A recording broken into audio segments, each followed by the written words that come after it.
Autoline Daily is brought to you by Bridgestone, passion for excellence.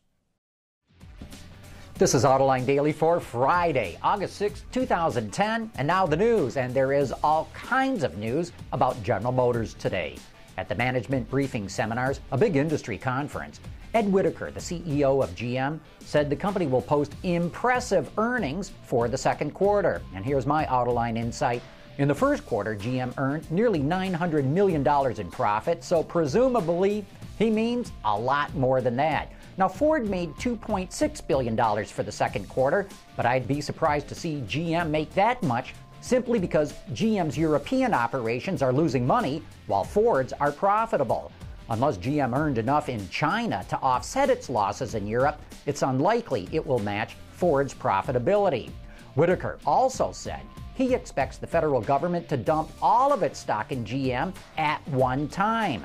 Most analysts had expected the government to sell its holdings in GM over a longer period of time, since dumping those shares all at once would likely cause the price of the stock to crash or certainly go down. Remember, the government owns warrants that essentially give it more than 60% ownership in GM. And while GM will likely have a lot of influence over how and when those shares are sold, it will still be up to the Obama administration to determine how it wants to cash in. But in another sign of how much GM is recovering, the Wall Street Journal reports that the company is raising its advertising budget and will be back in the Super Bowl. It reports that GM spent $2.2 billion in advertising in the U.S. last year, and while GM says that number is incorrect, it does not say what it does spend. About 70% of that ad budget will go to Chevrolet, with the remainder spread between Buick, GMC, and Cadillac. And in another sign that GM is recovering strongly, the Detroit Free Press reports that GM has hired back 6,900 people since emerging from bankruptcy and is looking at reopening an assembly plant. It will not say which one, but the most logical one is in Spring Hill, Tennessee. It's a modern facility that used to make the Chevy Traverse, and that is in relatively short supply. After originally planning to make the Lexus LFA available for lease only in the U.S., Toyota will now allow customers to purchase the vehicle outright. But there's a catch. According to Autoblog, customers can own the car as long as they agree to give the dealer the first right of refusal to buy the car back if the owner wants to sell the LFA within the first 2 years. The dealer can purchase it for either the fair market value or the original price, whichever is lower. The car costs $375,000, by the way. The reason Toyota's doing this is to prevent speculators from buying them, then quickly turning around and selling them at massive markups. Honda is concerned that the surging value of the yen is going to kill exports out of Japan. According to the Wall Street Journal, the company's chief financial officer says that the currency's current value of 85 yen to the dollar is not economically feasible, and that it's impossible for the yen to stay at those levels for the long term.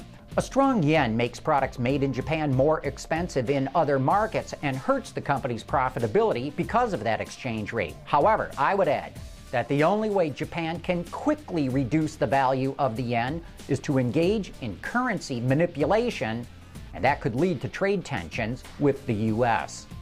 Rumors of a mid-engine Chevy Corvette have been floating around for years.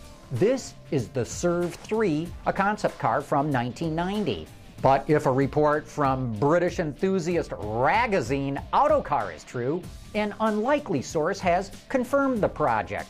According to the article, a senior Saab engineer was developing a dual-clutch transmission for a mid-engine supercar. The wet clutch gearbox was reportedly capable of handling 590 foot-pounds of torque, just a whisker less than the Corvette ZR1's supercharged LS9 small block cranks out. It's speculated that engineering on this car is complete, but it was shelved in 2008 when the credit crunch hit. New rumors suggest that the project could be back on track now that the economy is starting to improve and GM is out of bankruptcy. In Europe, the Wall Street Journal reports that Opel is now offering lifetime warranties. Okay, a lifetime is a little bit disingenuous, but they'll cover key components like engines, transmissions, and electronics for up to 160,000 kilometers, which is just about 100,000 miles. So how are they not getting sued for false advertising? Well, here in the U.S., the EPA estimates that the average American driver puts 15,000 miles on their vehicles every year. That means it takes about 7 years to roll up to 100,000 miles. But in Europe, the average driver only drives about 8,000 miles a year, which means it'll take them about 14 years or more to hit the warranty limit. And 14 years legitimately covers the lifetime of a car. Coming up next, we'll take another look at the 2011 Buick Regal, and we'll be back right after this. Introducing Bridgestone's third generation of run-flat tires with groundbreaking new Bridgestone technologies. Bridgestone run-flat tires offer improved ride comfort, lower rolling resistance, and improved wear while giving you the peace of mind and comfort you need. Earlier in the week, we took a brief look at Buick's brand new small sedan, the Regal, and today we're jumping into some of the technical details of the car. Again, Autoline Daily correspondent Craig Cole reports. One of GM's goals with the Regal was to sell it in markets around the world. This can be challenging and expensive if you're not careful.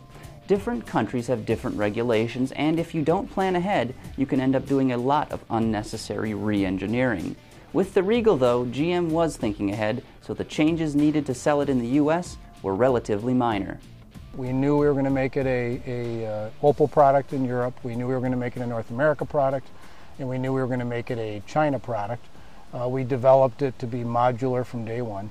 The only differences that we have on this vehicle here in North America than, for example, the Opel, are compliance related. Headlamp illumination needs to be different. The outside rear mirror glass need to be different. Bulb systems in the tail lamps need to be different. We also, because of tire preference in the United States, we have all trained ourselves to like all-season tires. So with that, we had to change some calibrations of our suspension tuning to match the tires. And the last item is, of course, we put local engines. So local powertrains are installed into them also.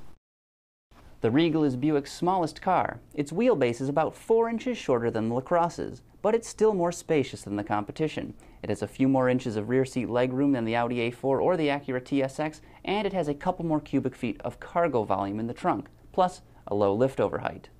Inside, the interior is exactly what you expect from post-bankruptcy GM. It's stylish and very well made.